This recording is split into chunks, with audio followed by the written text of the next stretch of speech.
भी सूदखोर थे, सूद का कारोबार था, लेकिन जब दिल में डर पैदा हुआ तो फिर तौबा की। अब डर ऐसे है कि वो सूद का कमाया हुआ पैसा ज़हरे घर में लगता है, और जब उस पैसे से गोश्त खरीद कर लाए तो घर में बीवी को पकाने के लिए दिया, दरवाजे पर दस्तक हुई। जब इंसान गुनाह करता चला जाता है तो दिल सख्त होता चला जाता है, फिर किसी का एहसास नहीं रहता, फिर नरमी नहीं होती दिल में, फिर प्यार नहीं होता, फिर दूसरों की तकलीफ महसूस नहीं होती, क्योंकि उसको अपने से गर्ज होती है, वो खुद गर्ज बन जाता है। उसे क्या मतलब कोई खुश रहे, कोई दुख में हो, कोई सुख में हो, कोई जाए जहन्नम में, उसको किसी की कोई परवाह नहीं। तो उसने दस्तक दी और सदा बुलंद की कि मैं भूखा हूं, मुझे खाना चाहिए। तो अब इसने डांट दिया, क्योंकि एहसास नहीं ना होता। जब हराम के रिज़्क़ से जिस्म पला हुआ हो और परवरिश पा रहा हो, तो फिर कैसे एहसास हो सकता। तो डांट दिया। जब डांटा, मालूम नहीं वो कितना दुखी था, पलट गया। उसकी बीवी जब हंडिया खोलकर देखती है ना, ढक्कना खोलकर, तो उसके पांव से जमीन निकल गई और लर्जा बरंदाम होकर कहती है, हबीब देखो हमारा सालन खून में बदल गया।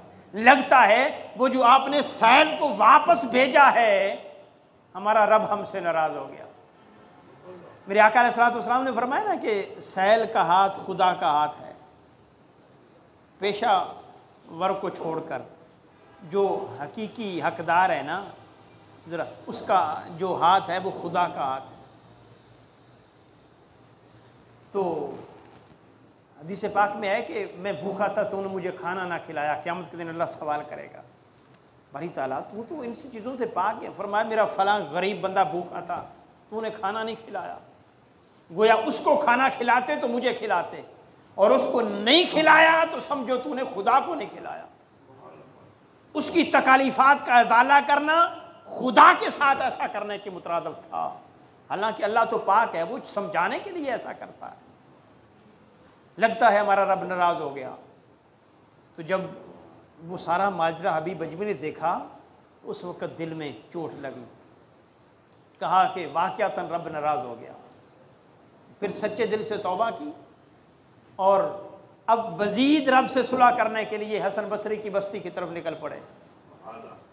जब जा रहे थे तो रास्ते में बच्चे खेल रहे थे। बच्चों ने देखा कि सूदखोर हबीब अजमी आ रहा है। एक साहिब नजर बच्चा दूसरों को कहता है, साथियों हट जाओ, ये बदबख्त सूदखोर आ रहा है, कहीं इसके पांव की गर्द हम पर न पड़े और हम बदबख्त न हो जाएं, लिहाजा इससे दूर हट जाओ।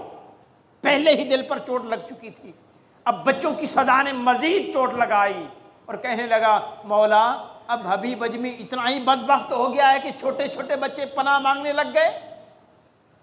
लेकिन जब इमाम हसन बसरी के पास गए, वहाँ कुछ देर रहे, तौबा की, सच्ची तौबा की, इरादा किया, पुख्ता इरादा किया, फिर वापस आए। इत्तिफाक से बच्चे फिर खेल रहे थे। वो साहिब नजर बच्चा भांप गया कि अब कहाँ से होकर आ रहा है। अब जो खुदा की बारगाह में कोई कंप्रोमाइज करके आया है, कोई सुलह करके आया है, माफी मांग के आया है।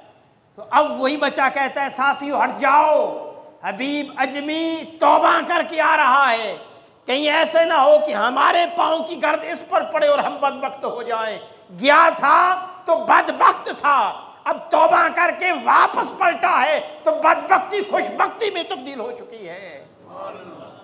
तो ये तौबा, ये अल्लाह की तरफ तवज्जो करना, ये ध्यान करना, ये कमिटमेंट अल्लाह के साथ कर लेना कि मौला जो हो चुका माफ़ कर दे, आइंदा नहीं, ये इंसान को खुशबख्त बना देती है, ये इंसान को अल्लाह के करीब कर देती है, ये इंसान को बाइज्जत बना देती है।